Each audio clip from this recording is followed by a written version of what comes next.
여기가 너무 처졌네 라고 생각해 보신 적 있으세요? 예전엔 이런 경우에는 상안검 수술이라는 거를 많이 선택을 하셨었는데 요새는 좀 다른 방법의 수술을 많이 원하시고 계십니다. 바로 눈썹 밑 거상이라는 수술인데요. 쌍꺼풀을 새로 만들지 않고도 이 처진 피부를 교정을 해서 조금 더 시원한 눈매를 만드는 수술이죠.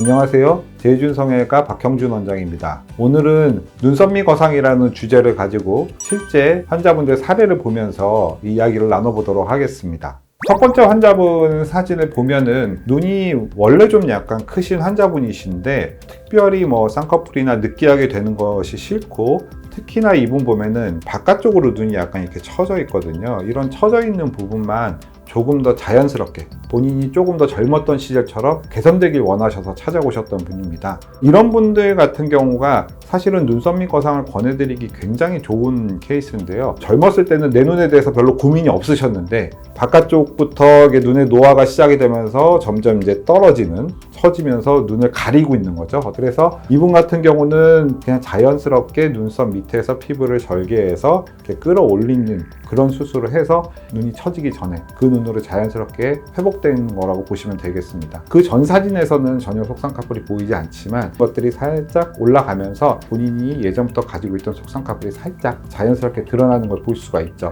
처져서 가려져 있던 게 드러나는군요.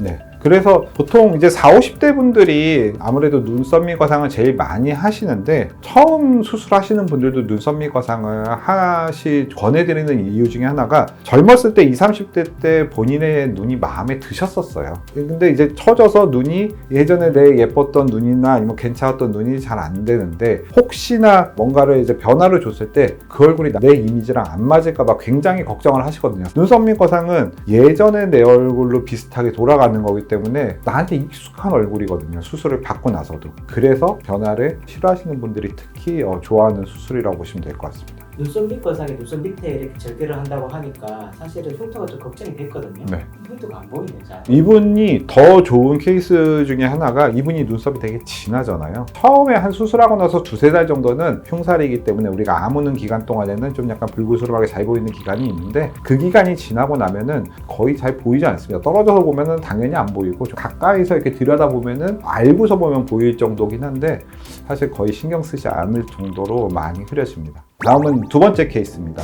이분 같은 경우는 눈이 약간 꺼져 있으시긴 하고 그 다음에 쌍꺼풀을 어느 정도 좀 보이게 원하셔가지고 이렇게 눈이 피부가 두껍지 않은데 굳이 눈썹 밑 거상을 해야 되나? 저렇게 눈도 많이 꺼져 있고 한데 이런 생각을 가지실 수 있거든요. 근데 지금 저분 사진을 보면은 실제 저렇게 눈이가 꺼져 있는 이유는 눈썹을 이렇게 올리셨기 때문이거든요. 여기 피부를 이렇게 당기려고 본인의 이마 근육으로 해서 눈썹을 이렇게 올리게 되면은 눈이가 이제 꺼지는 현상이 발생하는데 실제로 눈썹이 좀 내려오면은 여기가 두툼하게 좀 약간 처져 있는 모습이 되게 됩니다. 근데 이전에 제가 칠판 강의 때도 잠깐 얘기를 드렸던 것처럼 중간에 있는 피부를 잘라냈을 때 위에 있는 두꺼운 피부랑 아래에 있는 얇은 피부가 만나게 되면서 붓기가 아직도 안 빠진 것 같은 정말 소세지 같은 약간 두꺼운 눈이 돼버릴 수가 있거든요. 그래서 이런 경우에 눈썹 밑 거상으로는 처진 피부를 교정을 하고 눈썹을 안 쓰게 되면서도 피부를 얇게 만들었기 때문에 거기에 본인이 원하시는 쌍꺼풀 라인을 비절개 눈매 교정을 통해서 해결을 한 환자분이라고 보시면 되겠습니다. 저는 수술 후에 완전 꺼진 게 잘 안 보이길래 지방을 넣는 줄 알았어요. 지방을 넣지 않고 눈썹 밑 거상으로 눈썹 자체를 쓰는 게 줄어들고 거기에 비절개 눈매 교정으로 쌍꺼풀이 조금 더 또렷하게 들어가면서 꺼진 부분이 많이 교정됐다고 보시면 될 것 같습니다. 와, 이거 되게 신기하네요.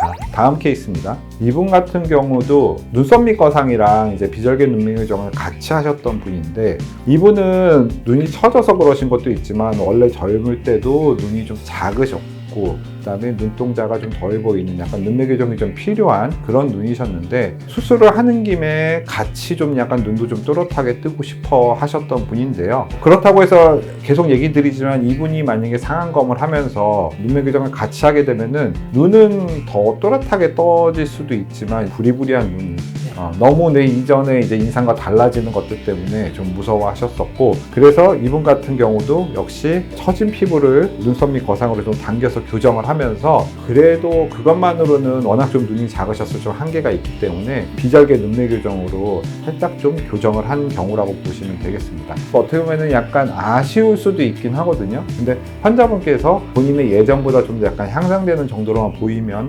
좋다고 생각을 하셨기 때문에, 그래도 비교적 좀 더 자연스러운 약간 비절개 눈매 교정으로 교정을 한 거라고 보시면 되겠습니다. 그리고 눈썹이 약간 거리가 멀었는데 지금 딱 맞는 듯한 느낌이에요. 이분이 눈썹이 멀었다기보다는 본인이 이렇게 눈에 갖다가 이마를 올리신 사진이죠. 올려서 쓰고 있어서. 또 이마를 써가지고 눈썹을 올려서 눈 뜨고 계실 겁니다. 그쵸. 그러니까 저분은 실제로 눈썹을 쓰는 게 줄어들었는데도 불구하고 저 정도 눈이 보인다는 거는 꽤 많은 교정을 한 경우입니다.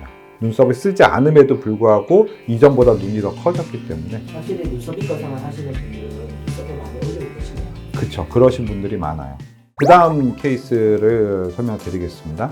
이분 같은 경우는 전형적으로 딱 쓰지 않았을 때의 사진이라고 보시면 됩니다. 눈썹의 위치가 비슷하죠. 이분은 눈썹을 많이 안 쓰셨는데도 눈썹 입거상을 하셨네요. 근데 너무 많이 쳐졌잖아요. 거의 시옷자로 쳐지셨잖아요. 아, 사실 이런 분들 같은 경우도 눈썹 밑 거상을 하기에는 굉장히 좋은 분이라고 보시면 될 것 같습니다. 내측을 올리는 것보다는 바깥쪽으로 올리는 게 훨씬 더 좋은 결과를 가져올 수 있는데, 이분은 전형적으로 바깥쪽이 많이 덮여있는 피부이기 때문에 눈썹 밑 거상에 굉장히 좋은 적응증이라고 이야기 드릴 수 있겠습니다.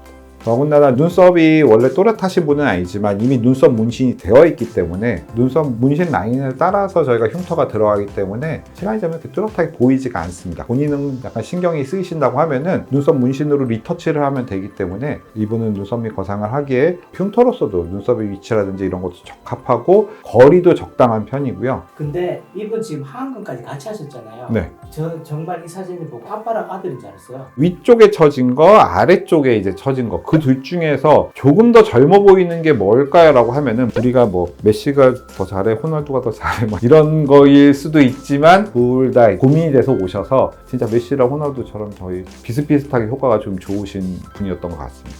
그러니까 같이 하는 게 좋은 것 같긴 해요. 맞아요. 어느 정도 비슷하게 좀 약간 노화가 돼 있다 그러면은 두 수술을 같이 하는 건 좋은 방법이라고 생각합니다. 오늘은 눈썹 밑 거상 수술을 받으신 네 분의 환자분의 케이스를 보고서 이야기를 나눴는데요. 눈썹 밑 거상은 생각보다 많은 분들한테 굉장히 자연스러운 젊어진 눈을 선사해 드릴 수 있는 좋은 방법이라는 생각이 들고요. 고민하시는 분들이 있으셨다면 많은 도움이 되셨기를 바랍니다. 다음에 또 봐요. 제발.